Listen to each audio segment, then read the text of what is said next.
ভয়ঙ্কর দুটি হাদিস, দুটি আয়াত শুনে রাখেন, কাজে লাগবে।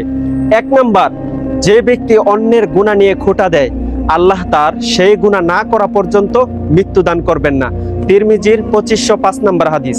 2 নম্বর হাদিস, রাসূল সাল্লাল্লাহু আলাইহি সাল্লাম বলেছেন, তাদের মাথা পাথর দিয়ে ভাঙা হবে যারা ফজরের নামাজের সময় ফজরের নামাজ না পড়ে ঘুমিয়েছে এবং যারা কোরআন শরীফ গ্রহণ করে আবার ছেড়ে দিয়েছে।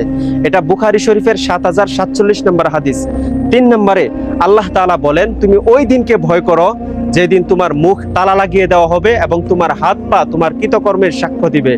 সূরা ইয়াসিন 65 নম্বর আয়াত।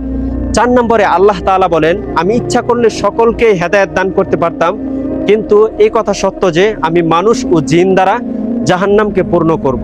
রাসূলের হাদিস শোনা মাত্রই যারা যারা শেয়ার করবে, কাল কিয়ামতের দিন তাদের চেহারা নূরে আলোকিত হয়ে যাবে ইনশাআল্লাহ।